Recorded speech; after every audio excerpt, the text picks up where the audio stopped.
Moi drodzy, podziwiając te wszystkie jordańskie cuda zawarte w dzisiejszym odcinku, pamiętajcie, że partnerem tegoż jest Jordan Tourism Board. Oglądajcie.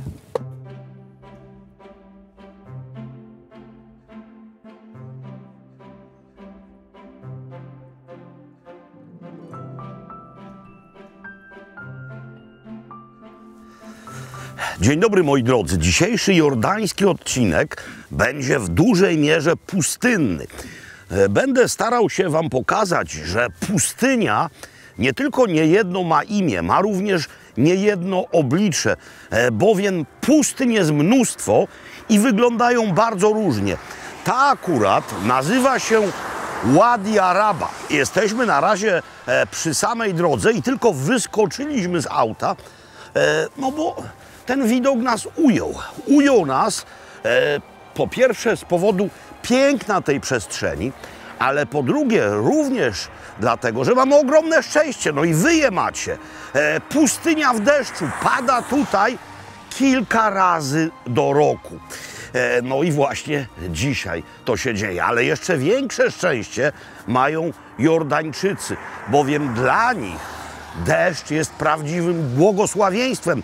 Większość wody, z której się tutaj korzysta, właśnie z nieba pochodzi.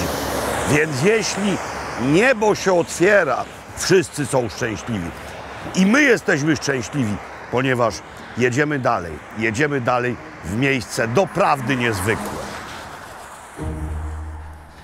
To jest, moi drodzy, rzecz jasna pustynia, no i to są tory kolejowe. Ale bardzo rzadko się zdarza, by jakieś tory kolejowe położone jeszcze na odludziu były tak niezwykłym świadectwem historii. To jest bowiem fragment niezwykle słynnej tak zwanej kolei hidżaskiej, wybudowanej przez Turków jeszcze przed wybuchem I wojny światowej w roku 1908.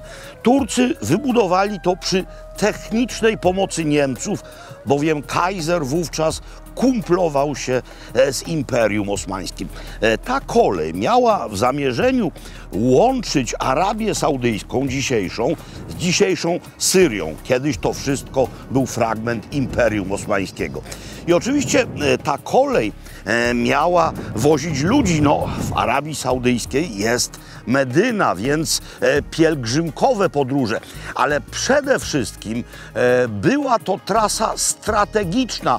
Ona niejako spinała kolejowo tę część Imperium Osmańskiego. Jesteśmy we fragmencie wielkiej pustyni Hidżaz, ale w bardzo specyficznym fragmencie, który właśnie moim i waszym oczom się ukazuje. To jest coś, co nazywa się Wadi Ram. I to jest nasze dzisiejsze przeznaczenie. Być w Jordanii i nie odwiedzić Wadi Ram, to tak jak być w Rzymie i nie zobaczyć Koloseum. Jesteśmy w środku Wadi Ram i osiągnęliśmy cel podróży. Jesteśmy w obozowisku, w którym spędzimy 2 noce. Spójrzcie na to, co dookoła. Jeszcze to widać. Słońce zajdzie za 20 minut. Czerwona ziemia, nagie skały. Tak właśnie wygląda powierzchnia Marsa. Oczywiście ta pustynia to jest w zasadzie dolina, bo Wadi oznacza dolinę, no ale jest fragmentem pustyni.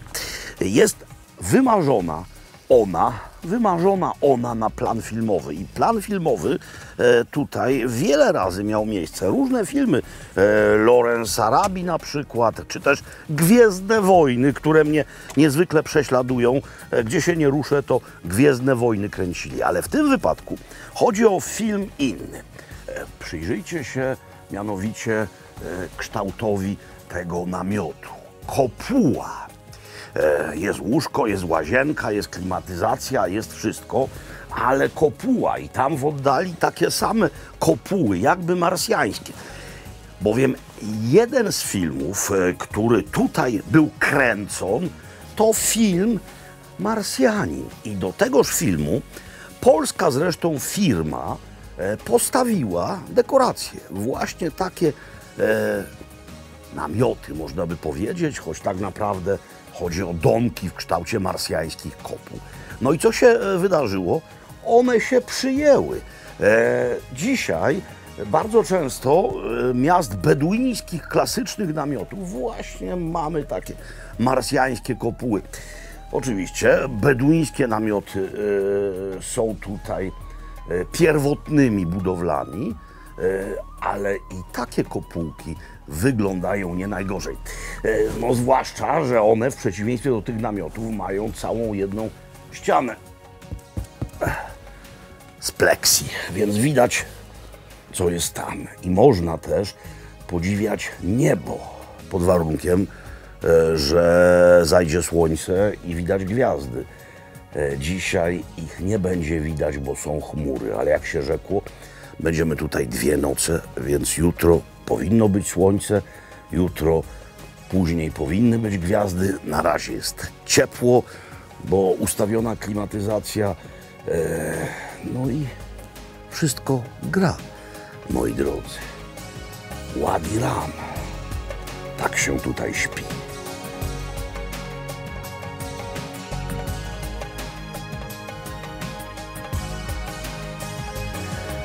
Prognozy nie kłamały, już nie leje. No jeszcze są chmury, ale tam już przeciera się błękitne niebo. Jak widzieliście wczoraj, a tak naprawdę w tym filmie to przed chwilą, piosenka dość słynna, mówiąca o tym, że nie ma wody na pustyni, nie dokładnie oddaje rzeczywistość. Owszem, najczęściej jej nie ma, ale jak już jest, to jej jest potwornie dużo. No cóż, nie będzie nam w trakcie dzisiejszej wycieczki piasek sypał się w oczy, no bo jest on mokry. Ale obozowiska. Jak widzicie, tych obozów jest tutaj dość sporo, ale więcej jest chętnych do mieszkania w nich, do odwiedzania Wadi Ram. Trudno się temu dziwić. Te obozowiska są wizualnie dość podobne, no bo albo beduińskie namioty, albo takie kopułki, ale różnią się od siebie standardem obsługi, różnią się jakością posiłków i te najlepsze mają często z rocznym wyprzedzeniem wszystkie miejsca zabukowane, więc jeśli będziecie planowali podróż tutaj, to planujcie ją z wyprzedzeniem właśnie. Zaraz po wstaniu pożarłem już wszystkie daktyle, no więc teraz mam kawkę zaparzoną w tygielku i mam trochę chałwy. To wystarczające, by się posilić, bo sezam i pistacje, gdyż chałwa jest pistacjowa, no i daktyle wcześniej dają bardzo dużo energii. A nas czeka dzisiaj wycieczka ekstraordynaryjna, bowiem spójrzcie, już teraz częściowo w słońcu, jakże ta ziemia jest piękna. To jest jedyne tego typu miejsce na świecie, więc trzeba koniecznie je lepiej poznać. Tak jak i chałwę zresztą. Good.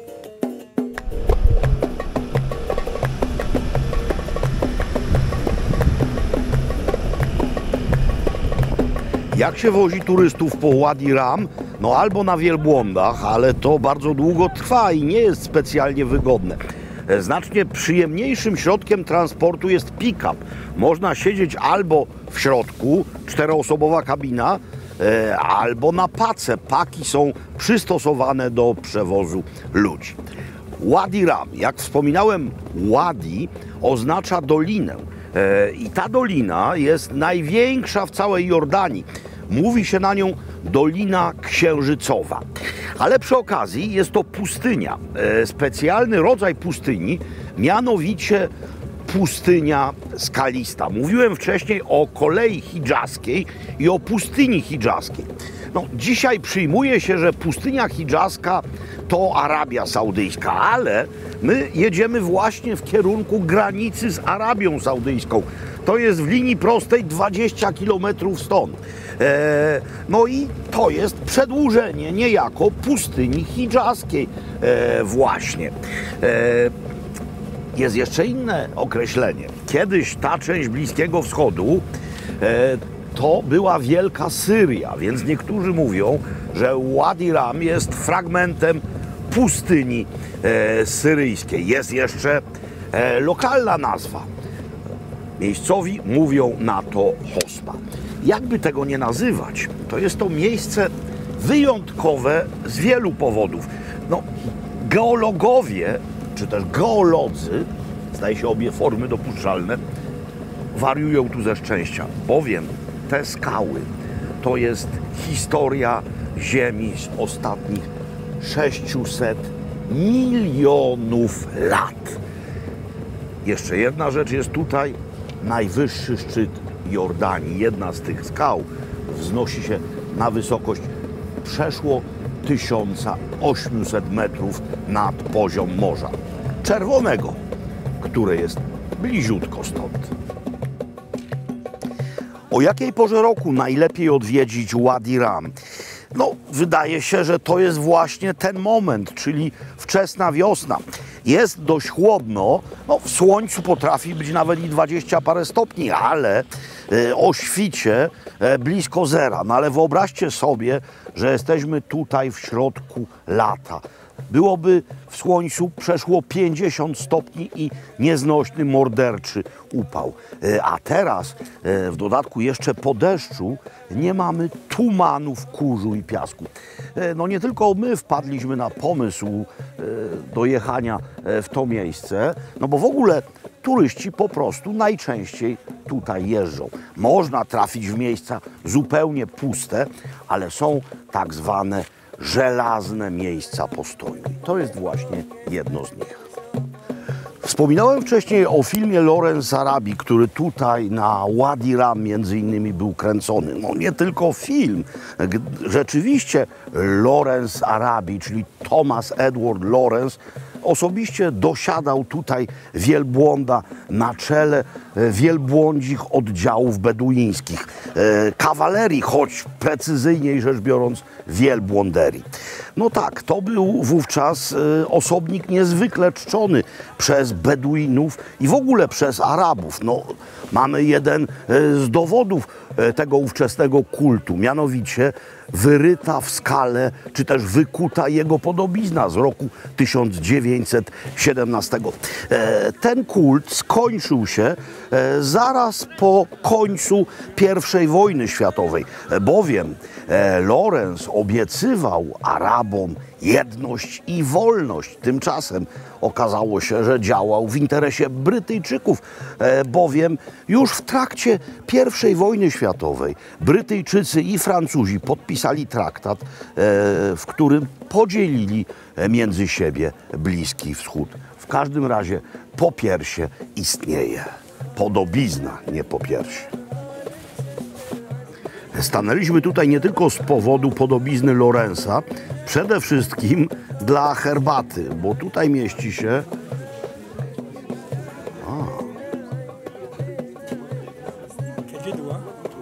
kadzidła, ud. No, pan zna trochę polski, tak, to jest kadzidło ud, rodzaj niezwykle pachnącego miejscowego drewna, używanego również do perfum. Jeśli nie jesteście jeszcze biegli w arabskich perfumach, powiadam wam, rodzaj perfum o nazwie ud to jest genialna rzecz. No więc stanęliśmy tu z powodu beduińskiej herbaciarni na środku pustyni. Podają tu herbatę, no i też można kupić różne utensylia, no więc kupiłem sobie nakrycie głowy. Przy okazji zawiązali mi je fachowo. Kapelusz na pacę pick-upa to nie jest dobry pomysł, zwiewa. Teraz będzie mi ciepło i nic mi nie spadnie. Herbata bardzo mocna, słodka, niezwykle szałwiowa. Dodatek suszonej szałwi jest tutaj do herbaty w zasadzie obowiązkowy. Bliżej morza mięta. Tutaj szałwia. No pewnie dlatego, że tutaj czasami szałwia rośnie w niektórych miejscach, tam gdzie jest woda. Mięta nie. Dotarliśmy w miejsce, które pełni taką samą rolę od setek, jeśli nie tysięcy lat. Jest to mianowicie stacja wielbłądów. Ukształtowanie terenu bardzo charakterystyczne, czyli ziemia schodzi w dół i w tym dole, po deszczach, gromadzi się woda. No i to jest właśnie miejsce, w którym wielbłądy mogą się napić. Wczoraj padało, ale wygląda na to, że ta woda jeszcze przez ładnych parę dni się tutaj utrzyma.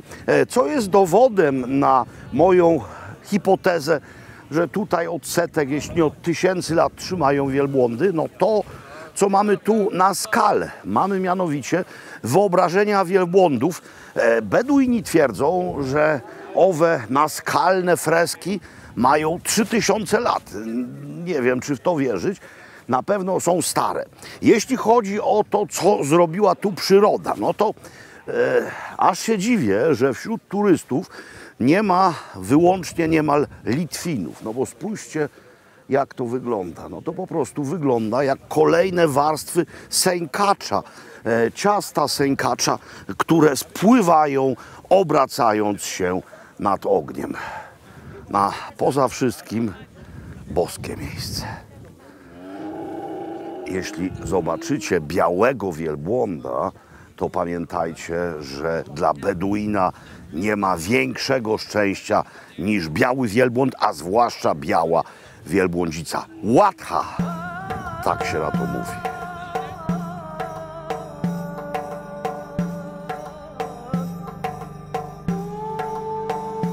Człowiek na pustyni musiał być kiedyś zupełnie samowystarczalny. No więc jak się myto? Piaskiem, ale też wodą jak była. Ale czego używano zamiast mydła? Ten krzew o nazwie adżram właśnie takie funkcje pełni.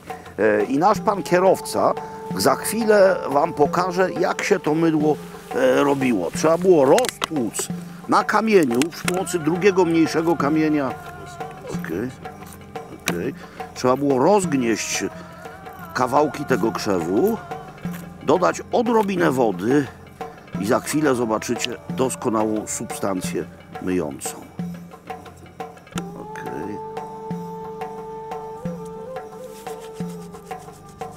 Spójrzcie, co się dzieje. Czysta piana, naturalna kosmetyka.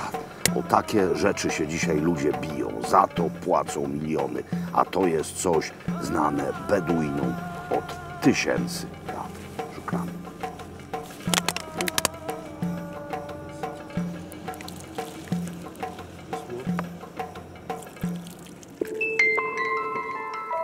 Mieliśmy Lawrence'a z Arabii, a teraz plan filmowy znacznie nowszy.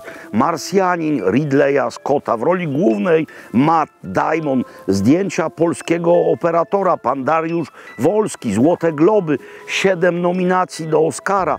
Mniej więcej w tej części Wadi Rum był Marsjanin kręcony.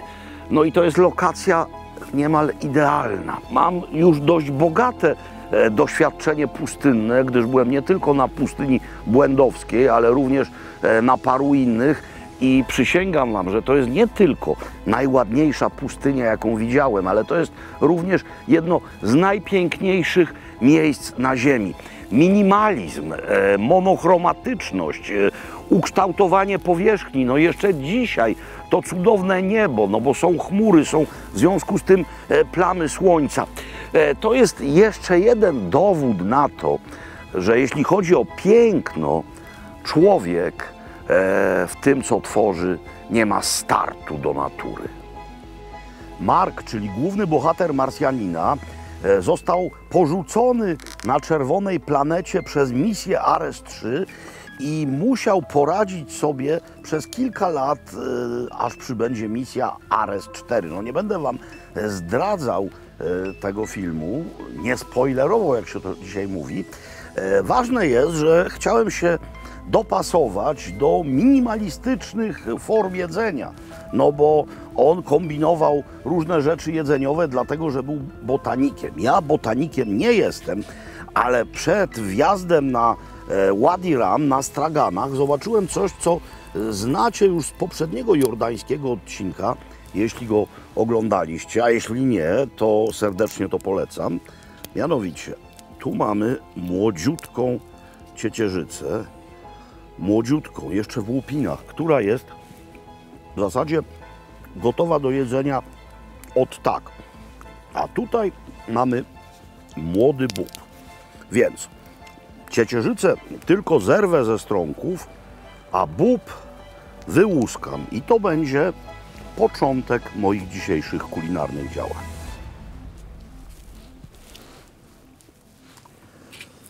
To samo co z bobem zrobiłem również z ciecierzycą, to znaczy najpierw zerwałem, a potem wyłuskałem i mam taką oto cudowną kompozycję. Młodziutki bobik, młodziutka ciecierzyca.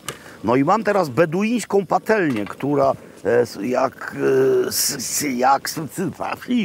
trochę piasku naleciało mi do ust i próbuję się go rozpaczliwie pozbyć, która z pewnością niejedno widziała.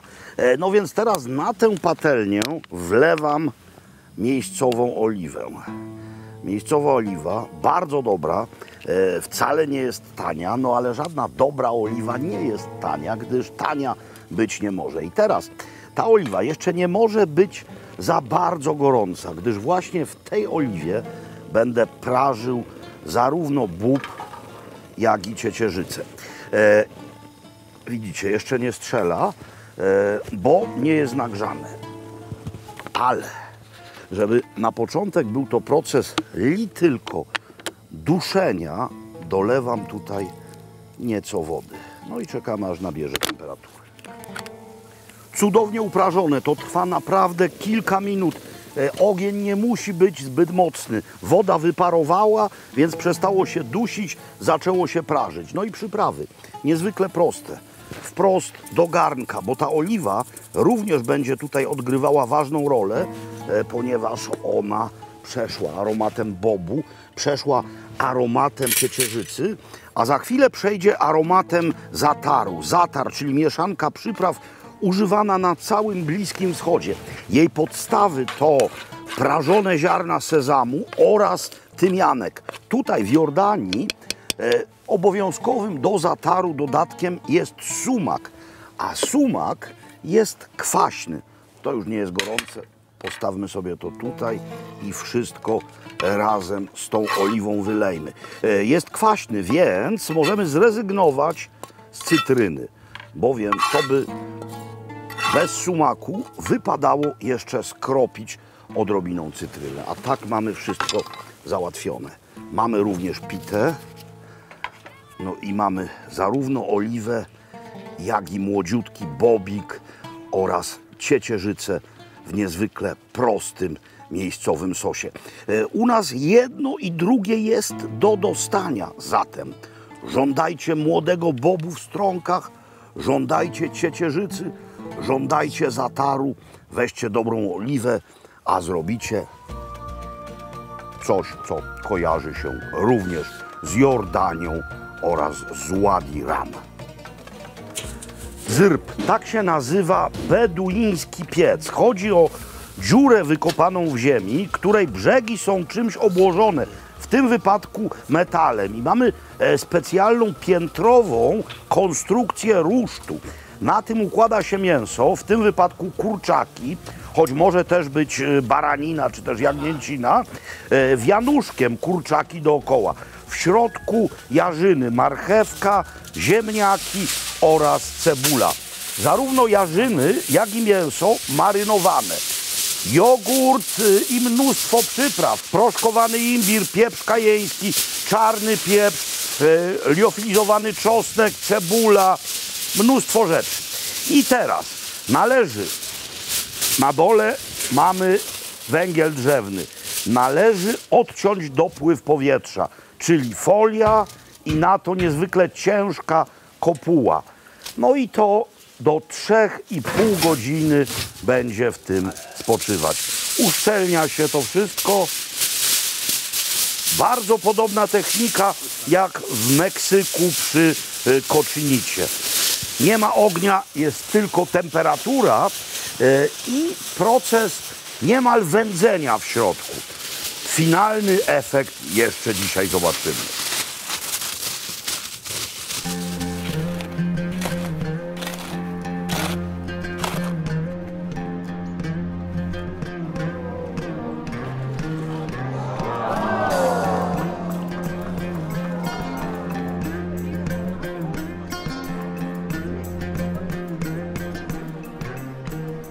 W takim piecu przygotować można nie tylko mięso i jarzyny, ale również ryż. Wcześniej trzeba go wypłukać i namoczyć, ale ten ryż, jak wszystko inne w owym piecu beduińskim pieczone, będzie miał leciutki, wędzony posmak, bo tak to działa. Brak dostępu powietrza, no i dym, który to wszystko owiewa. Tak, no, pierwszy raz w życiu jem wędzony ryż. Jeśli chcecie wiedzieć, jak zwiedzać Wadi Rum, oczywiście można korzystać z turystyki zorganizowanej, no i wynająć sobie namiot w takim oto obozie, ale można również wynająć samochód z napędem na 4 koła najlepiej i mieć własny namiot. Nie można rozbić tego namiotu wszędzie. Są określone miejsca, gdzie można to uczynić, no ale to nie są takie wielkie kempingi, no więc to też może być niezwykłe doświadczenie. Pod warunkiem, że macie wszystko ze sobą, by na pustyni przeżyć, no jeśli chcecie na niej przeżywać parę tygodni. Wszystko zależy od Was. Są miejsca, gdzie można pojechać i nie widzieć przez cały dzień nikogo. Niektórzy twierdzą, że Wadi Rum to dawne dno Morza Czerwonego. Do Morza Czerwonego jest stąd naprawdę bliziutko. A skoro tak, to już wiecie, co będzie jutro. Jutro będzie Zatoka Akaba i Morze Czerwone.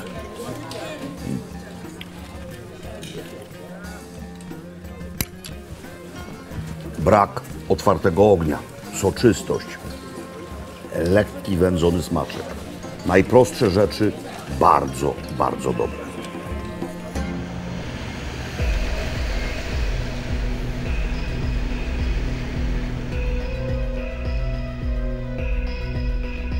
Moi drodzy, słońce jeszcze nisko, bowiem zerwaliśmy się wczesnym świtem i pokonali mniej więcej 40 km zjeżdżając w dół z pustyni Wadi Rum i dotarliśmy nad Morze Czerwone. Jesteśmy w miejscu niezwykłym, w miejscu, które leży na styku dwóch półwyspów. Ja stąpam po ziemi Półwyspu Arabskiego, ale tam, no dosłownie rzut kamieniem stąd, jest Półwysep Synaj.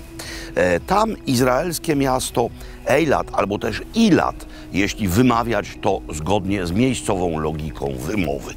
Ale naszym dzisiejszym tematem jest Jordania i chcę Wam teraz pokazać sąsiednie miasto, mianowicie Akabę, jedyny jordański port, miejsce bardzo ważne, miejsce bardzo ładne i co najważniejsze, turystycznie całoroczne. W zimie w Ammanie może padać śnieg, na pustyni niezwykłe amplitudy temperatur, a tutaj nawet w środku zimy temperatura prawie nigdy w dzień nie spada poniżej 20 stopni. No po prostu Morze Czerwone, ale klimat śródziemnomorski. Stamtąd właśnie przyjechaliśmy. Te góry bardzo blisko stąd to początek pustyni. Jestem na murach dawnej twierdzy Mameluków. Mamelucy, ostatnia dynastia z czasów kalifatu arabskiego. Jak obejrzycie odcinek z Ammanu, to tam rozprawiam znacznie więcej o dynastiach kalifackich. Ta twierdza, która potem, po przejęciu tych ziem przez Osmanów, była miejscem stacjonowania garnizonu tureckiego. No i ten garnizon był tutaj do roku 1917. Wówczas to Akaba była świadkiem niezwykle ważnych, podniosłych i symbolicznych chwil, które upamiętnia ten oto plac z wielką flagą w dole.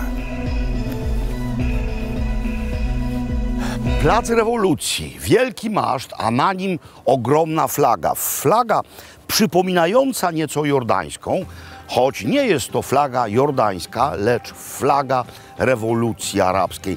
Tego wielkiego ogólnoarabskiego zrywu z lat 1916-1918, który miał zrzucić jarzmo osmańskie. I właśnie Akaba była pierwszym miastem odbitym z rąk Turków. Wojskami arabskimi dowodził Szarif al-Husajn, czyli prapradziadek dzisiejszego króla Jordanii, a doradzał mu wspomniany już wcześniej Lorenz z Arabii. Dzisiaj to, można by powiedzieć, największy, ale też można by powiedzieć zarazem jedyny port Jordanii, miejscowe okno na świat. Zresztą układ tutaj jest niezwykły, no bo jak zobaczycie to miejsce tam na horyzoncie, gdzie kończy się morze, to jest właśnie styk, łącznik pomiędzy Półwyspem Synaj a Półwyspem Arabskim. Tam jest granica jordańsko-izraelska. Tutaj mniej więcej 10 kilometrów wybrzeża należącego do Izraela. Dalej Egipt. Tutaj, po tej stronie, około 25 kilometrów wybrzeża należącego do Jordanii. A dalej Arabia Saudyjska. W każdym razie ta flaga widoczna jest również z tamtej strony. Kiedy byłem po raz pierwszy nad Zatoką Akaba, bo ta zatoka nazywa się tak samo jak miasto, to gdy patrzyłem się na tę stronę, pierwsza rzecz, którą dostrzegłem, to właśnie ona. Wspomnienie rewolucji arabskiej.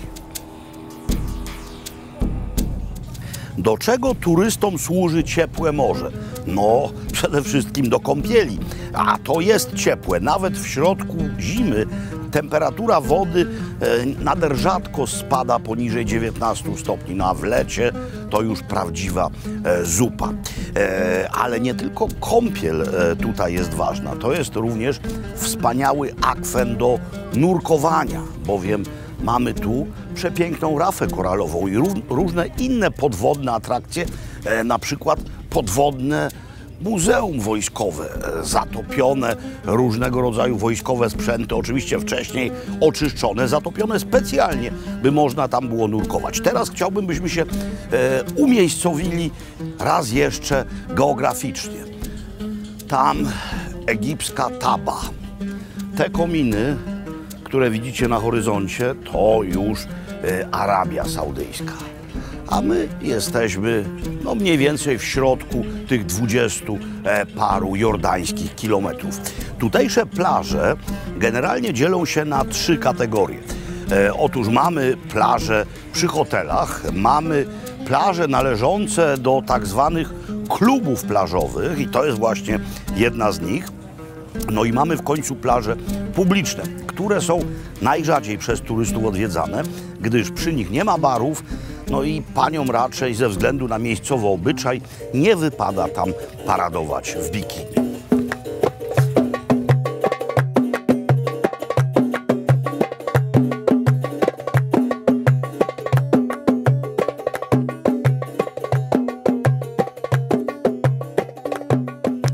Akurat ten klub plażowy nazywa się Berenice i tutejszy szef, pan Samer, prowadzi bardzo ciekawe lekcje gotowania. Chętnych zabiera na targ, tam dokonuje się zakupów, a potem pod jego okiem chętni gotują miejscowe dania. No najczęściej rybne, w końcu jesteśmy nad Morzem Czerwonym. Ja nie uczestniczyłem dzisiaj w tych warsztatach. Pan Samer sam zrobił coś, co jest wizytą gotówką tutejszej kuchni, w sensie kuchni nadmorskiej. Jest zarazem daniem spotykanym również w Libanie i w Syrii, oczywiście blisko morza. To się nazywa sayadie i można to przetłumaczyć na dzisiejszy połów. To jest ryba. Ryba, która może być albo usmażona, albo też upieczona. Tutaj była upieczona na ruszcie, przyprawiona między innymi solą, rzecz jasna, kminem. No i ryż. Ona zawsze spoczywa na górze ryżu. Bardzo ciekawie się ten ryż przyrządza, ponieważ trzeba wziąć olej spod smażonej ryby, w tym oleju udusić cebulę, dodać mnóstwo przypraw i potem to najczęściej się miksuje, albo też odcedza, żeby został cebulowy smak w środku i potem na tym wywarze rybno-cebulowym dusi się ryż. Do tego idzie bardzo dużo usmażonej na złoto cebuli, no i jarzyny z rusztu. Dodatki, bardzo proszę. Ten jest w zasadzie żelazny do ryby. W środku pietruszka, pomidorki, sos na bazie tahiny, czyli pasty sezamowej. Dwie sałatki. To jest fatusz, to spotkamy wszędzie w całej Jordanii, a to spotkamy wszędzie na Bliskim Wschodzie, no i nie tylko. Również w Magrebie, tabuleh mianowicie. Sałatka na bazie kaszki, albo bulgur, albo kuskus. Co jest ważne? Chodzi o to, żeby w tym było więcej zieleniny niż kaszki. Zobaczcie, jak to wygląda. Tutaj w zasadzie pietruszka jest w przewadze. Kaszka jest tylko dodatkiem. Do tego pomidory, sok z cytryny, oliwa, sól. W niektórych miejscach dodają jeszcze drobniutko posiekaną paprykę i do pietruszki dodają kolendrę, tabuleh. Robiłem to wiele razy. Trzeba mieć naprawdę ogromne pęczki zieleniny. Jeśli to jest tylko trochę zielone, to nie jest takie, jak być powinno. Ale clou programu, czyli ryba. Mam wrażenie, że to jest dorada. No i ryż. Jestem niezwykle tego ryżu ciekaw, ponieważ on powinien mieć w sobie niezwykłą kondensację rybno-cebulowego smaku. No i te wonne, miejscowe przyprawy. Więc już wam mówię.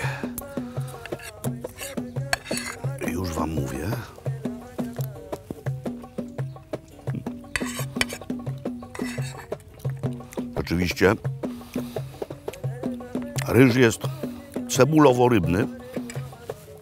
Słowo rybny smak czasami ma znaczenie pejoratywne, jeśli ten smak pochodzi od ryby, która nie była pierwszej świeżości. Ale tutaj to jest wyłącznie pozytyw, ponieważ ryba dobra pachnie. Albo wręcz w ogóle nie wydaje żadnego zapachu. No jest po prostu dobro rybia. I to właśnie takie jest.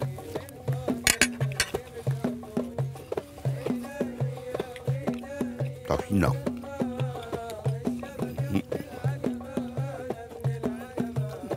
Przódy oś.